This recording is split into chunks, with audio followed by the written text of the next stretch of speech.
Good afternoon, student. Radhe Radhe.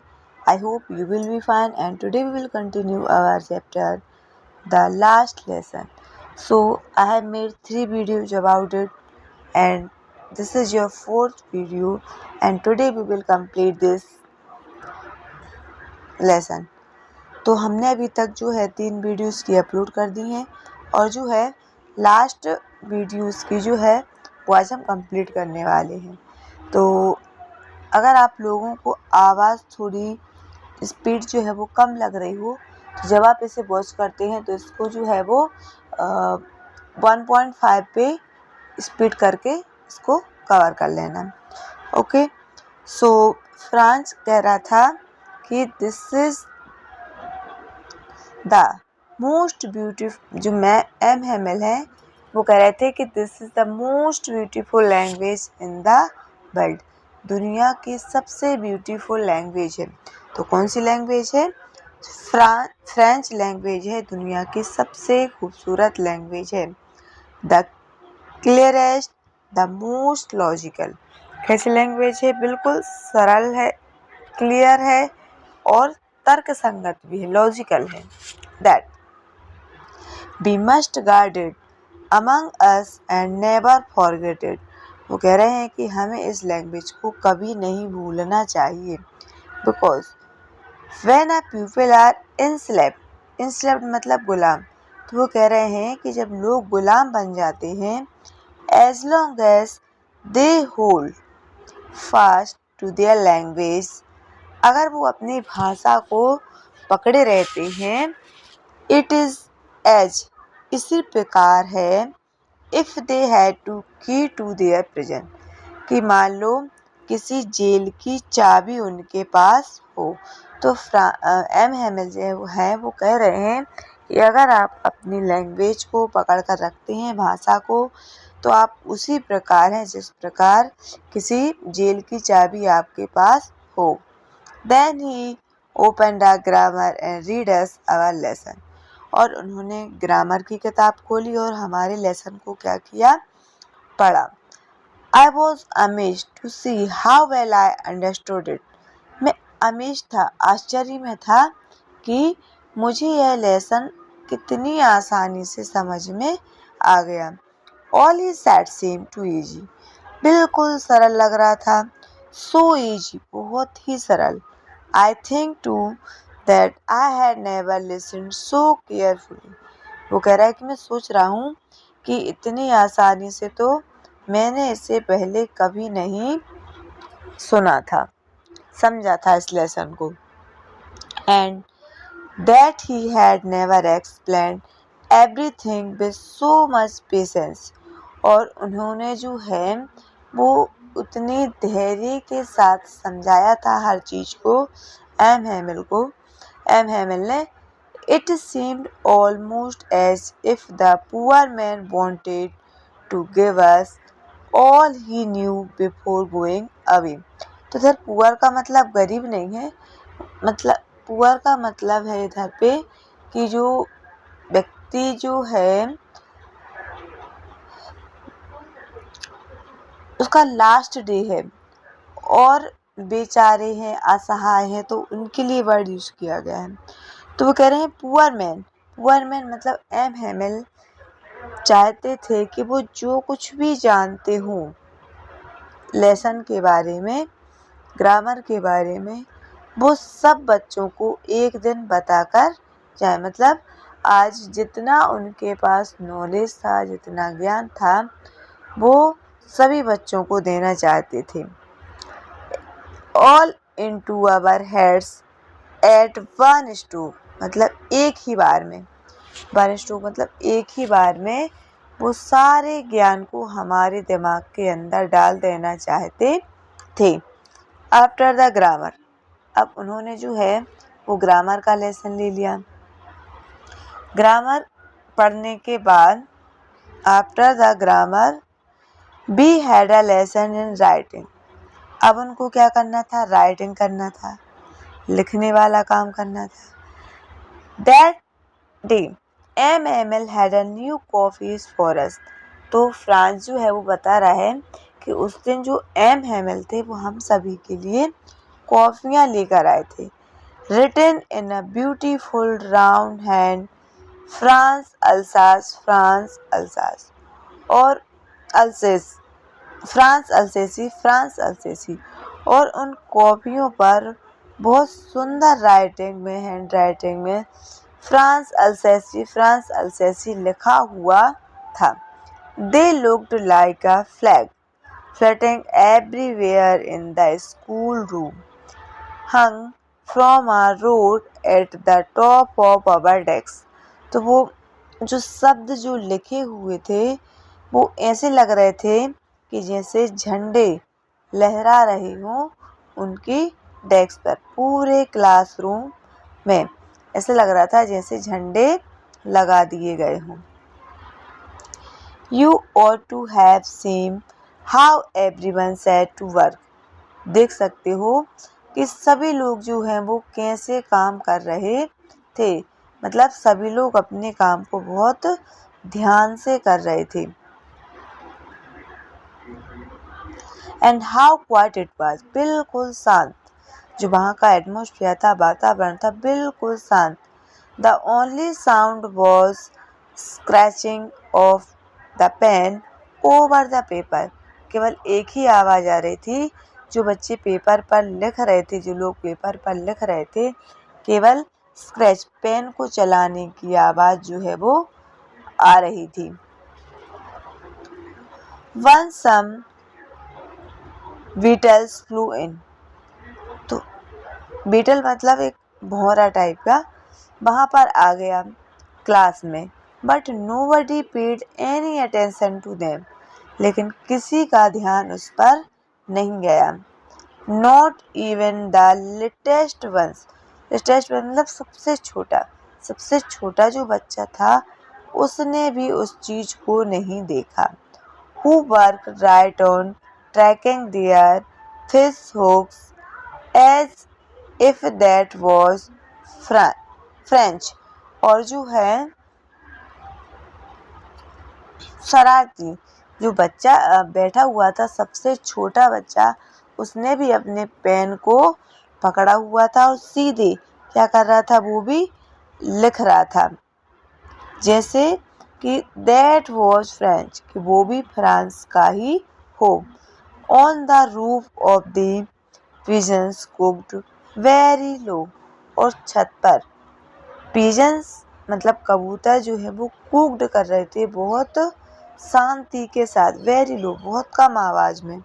And I thought to myself, और मैंने सोचा कि will they make them sing in German.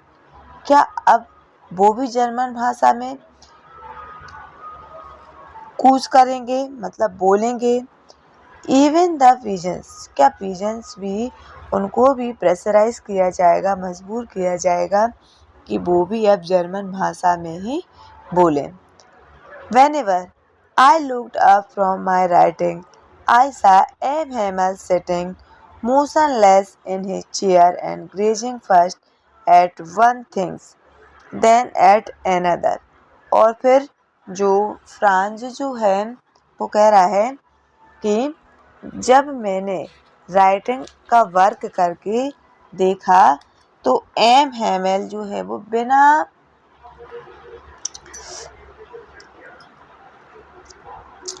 Motionless थे, मतलब वो हिल डुल नहीं रहे थे, अपनी चेयर पर जो है वो मैंने उनको बैठे देखा।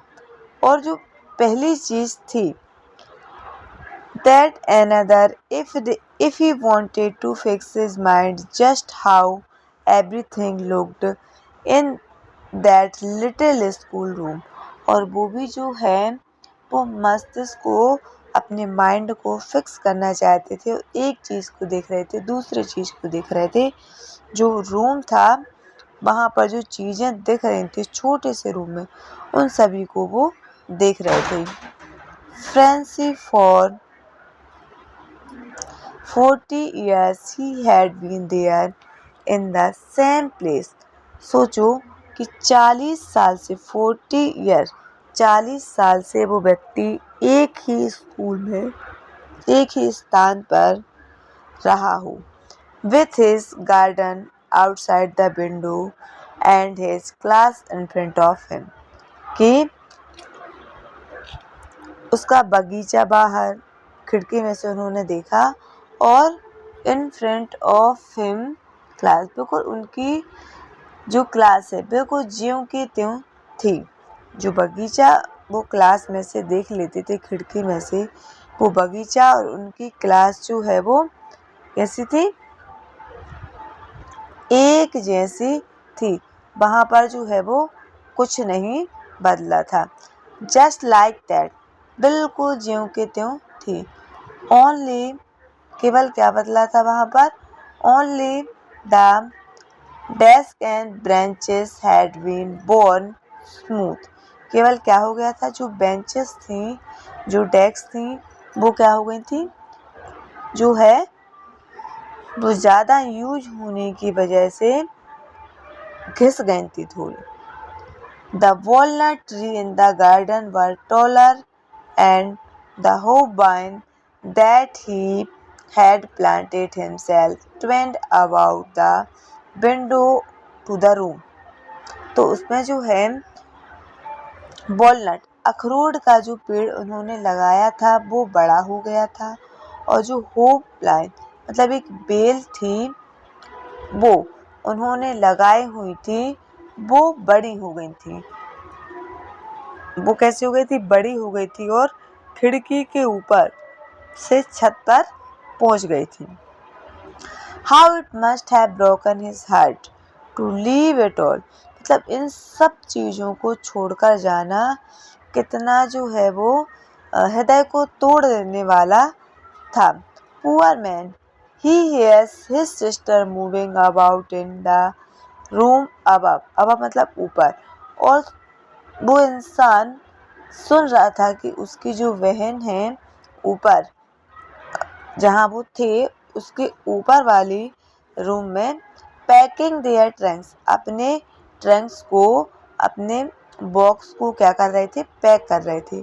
For they must leave the country next day, क्योंकि उन्हें जो है अगले दिन इन सब चीज़ों को जो छोड़कर जाना था। But he had to courage to hear every lesson to very last, लेकिन उनमें हिम्मत थी कि वो पूरे लेसन को लास्ट तक सुने। आफ्टर द राइटिंग, राइटिंग करने के बाद, we had a lesson in history, अब किस चीज़ का लेसन था, मतलब उनको किस चीज़ को पढ़ना था, हिस्ट्री को पढ़ना था। And then the babies chanted their ba be bi bo bu, और लास्ट में जो है जो बेबीज हैं उन्होंने अपना एक गाना या जो गीत है, जो लेसन है हिस्ट्री में, उसको पढ़ा। Down there at the back of the room, और कमरे के नीचे पीछे जो है old Hauser had put on his spectacle, अब उन्होंने क्या किया, अपने चश्मे को पहन लिया। वही ओल्ड हाउसर हैं जिन्होंने अपने चश्मे को बुक के ऊपर रखा हुआ था, अब उन्होंने अपने चश्मे को पहन लिया। Holding his primer in both hands, और अपनी किताब को दोनों हाथों से, बोथ हैंड्स क्या कर लिया, पकड़ लिया। Spelled the letter with them, और उनके साथ उस लेसन को क्या करने लगे, पढ़ने लगे। You could see that he too was crying, his voice trembled with emotion, आप अंदाज़ा लगा सकते हैं कि उनकी आवाज़ जो है, ऐसा लग रहा था कि वो रो रहे हों, आवाज़, ही वॉज क्राइंग, रो रहे थे, और उनकी आवाज़ जो है वो ट्रेम्बल मतलब काँप रही थी। And it was so funny too, और यह बहुत ही फनी था। और I wanted to laugh and cry, मुझे भी रोना और हंसना आ रहा था। Oh how will I remember it, that last lesson, मुझे याद था यह जो है वो लास्ट लेसन है। All at once the crunch clock struck 12 और घड़ी में 12 बज गए. Then the Angelus. At the same motion the trumpet of the Persians returning from drill. और एक घंटी सुनाई दी. कुछ मूवमेंट के बाद जो पर्सिया के सोल्जर्स हैं वो आ गए ड्रिल करके. Sounded under our window. खिड़की से आवाज सुनाई देने लगी. M Hamel stood up very pale. Pale मतलब मुरझाया हुआ उनका चेहरा था. In his chair I never saw him look so toll.